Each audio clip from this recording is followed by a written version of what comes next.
Hola a todos, mi nombre es Lina Tordesilla y junto con Sara Ardila y Gloria Pastrana les hablaremos acerca de la ciudad como sistemas abiertos, ventajas y desventajas de la vida en las ciudades. Las ciudades como espacios abiertos. Las ciudades son sistemas abiertos que reciben influencias desde otras ciudades e importan materia, energía, es decir, como productos, servicios, personas y culturas, para poder así funcionar al tiempo que como producto de su actividad generan desechos que deben disponerse en lugares adecuados. Encontramos ciertas ventajas de vivir en la ciudad, como son el acceso a la cultura, a funciones administrativas, comerciales, políticas, recreación accesible, servicios de salud especializados, una mayor oferta laboral y educativa, entre otras cosas. Por otro lado, vivir en la ciudad también tiene desventajas, como son, por ejemplo, el aumento de los tiempos de desplazamiento entre un lugar y otro, los altos grados de contaminación y de segregación socioespacial, la inflación y la desadaptación. Por lo tanto, las ciudades deben organizar su espacio interno para responder de mejor manera a los requerimientos de sus habitantes y para ser más eficientes en función económica y social. Esto ha llevado al desarrollo de instrumentos y de técnicas de planificación urbana que pretenden conseguir la mejor organización interna de las ciudades, junto a la racionalización de su crecimiento y expansión. De aquí a que encontremos términos como el concepto de calidad de vida, que se usa para evaluar el bienestar social de los individuos, y de aquí a que encontremos ciertos indicadores como son la esperanza de vida al nacer y el PNB per cápita. Por otro lado, existen ciertos factores que explican la distribución de la población, los físicos y los culturales. Entre los primeros tenemos el clima, la altitud, el relieve, suelo, recursos naturales y la disponibilidad de agua de un territorio. Y entre los culturales encontramos el acceso a los servicios, la presencia de asentamientos antiguos, la organización política y el desarrollo económico y tecnológico. Porque las ciudades son diversas en su población. El cambio en las ciudades y la llegada de nuevas personas a ellas ha generado cierto impacto o alteraciones culturales y transformaciones en la vida urbana. Y es que se sabe que a mayor desarrollo de las ciudades, mayor va a ser ese incremento en la multiculturalidad de estas.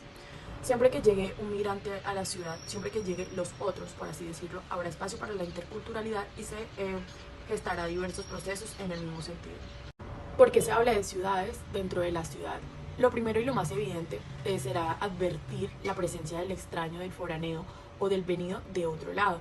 En ese momento se empieza a dar las luchas por la visibilización o la invisibilidad de los sujetos y por lo mismo se inicia la construcción de otras ciudades dentro de la ciudad.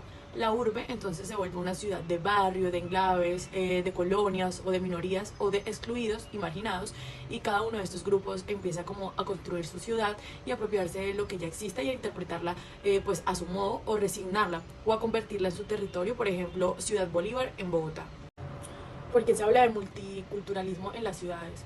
Bueno, las múltiples identidades y particulares que se escuchan por el espacio dentro de la ciudad llevan a la creación de otras ciudades en su interior. Algunas de estas identidades, sean por etnia, por género o simplemente por edad o procedencia geográfica. Y allí se dan ciertos cruces y fracturas sociales que pues nos advierten que nada en la ciudad es sólido y monolístico o estable. Y es así como empiezan los residentes de diferentes zonas de una misma localidad y presentan características contrastantes. Este fenómeno puede ser visto de varias ópticas dependiendo del atributo social que se considere como elemento diferenciador, que puede ser ético, religioso o socioeconómico. Está la segregación urbana, es uno de los grandes problemas actuales de la ciudad y afecta a una estructura interna, a la distribución de sus barrios, el uso de suelos y la distribución de las funciones urbanas. La interrelación, donde se incumba la multiculturalidad. La multiculturalidad consiste en la convivencia y la intersección de las diversas ciudades que se ocupan una misma ciudad o un mismo espacio territorial. ¿Cuál es el desafío frente al fenómeno sociocultural? Bueno, ese desafío viene siendo la transformación esa de la pluriculturalidad o diversidad cultural que se da a través de la interculturalidad, quiere decir el diálogo crítico entre las culturas y de las culturas en una multiculturalidad. Cuando hablamos de la multiculturalidad, solo tiene sentido si esta es fruto de un proceso consciente y de un diálogo, y no basta con reconocer únicamente la existencia del otro o de muchos otros, También hay que dialogar con ellos, desde ellos, y es preferible que pues este diálogo se dé en condiciones de equidad y generar un mutuo reconocimiento. Quiere decir coincidir en las diferencias como lo son las potencialidades y reconocer los otros o los diferentes y sus posibilidades autónomas del ejercicio de sus identidades, de rasgo y expresiones y prácticas culturales. ¿Cómo se entiende el proceso de segregación? Son 4 pasos. La primera es la segregación social, que es la existencia de diferencias o desigualdades dentro de un grupo o colectivo y separación de los sujetos que la componen en la categoría con cierto grado de valor. Está la segregación socioespacial, que se manifiesta cuando estas diferencias sociales tienen una expresión territorial. La tercera es la segregación residencial, residente de diferentes zonas de una misma localidad y presentan características contrastantes. Este fenómeno puede ser visto de varias ópticas. Mi nombre es Lina Tordesilla y yo les hablaré acerca del proceso de segregación.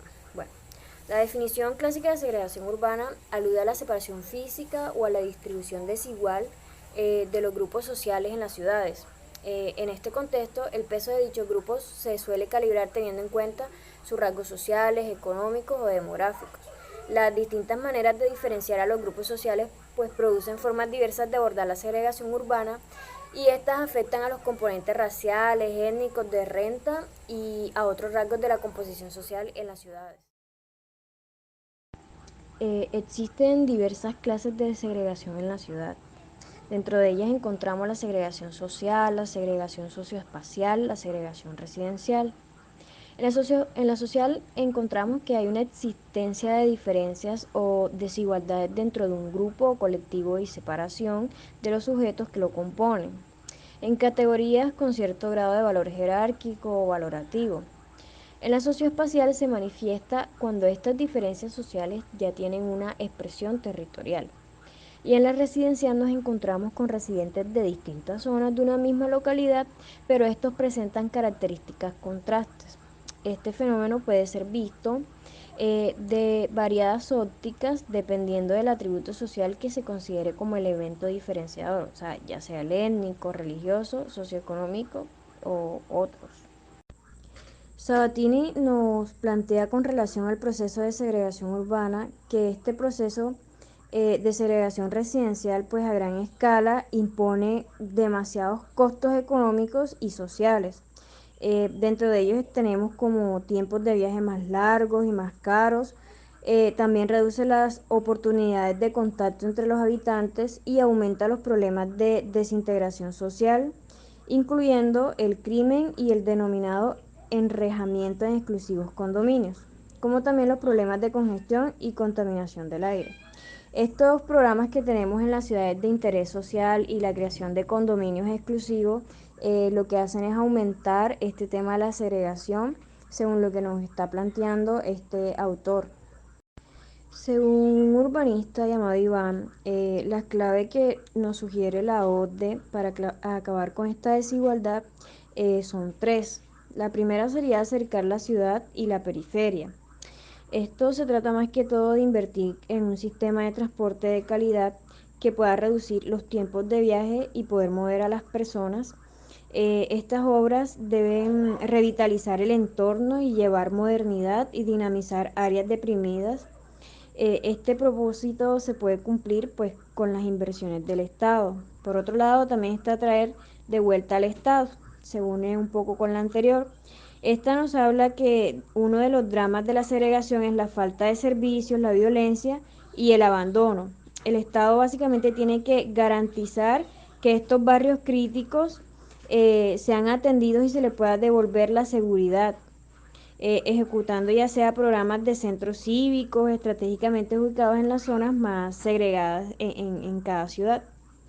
Y por último está reconquistar los espacios. Bueno, esta reconquista de espacio básicamente se trata de que esta periferia segregada casi siempre está lleno de lugares residuales, es decir, plazas que no fueron concretadas, canchas que son de tierra, eh, eh, pues porque el gobierno con el abandono que le da a estos lugares, pues estas obras quedan sin completar. Entonces lo que se busca es que se reconquisten estos espacios y puedan devolverle pues a la ciudadanía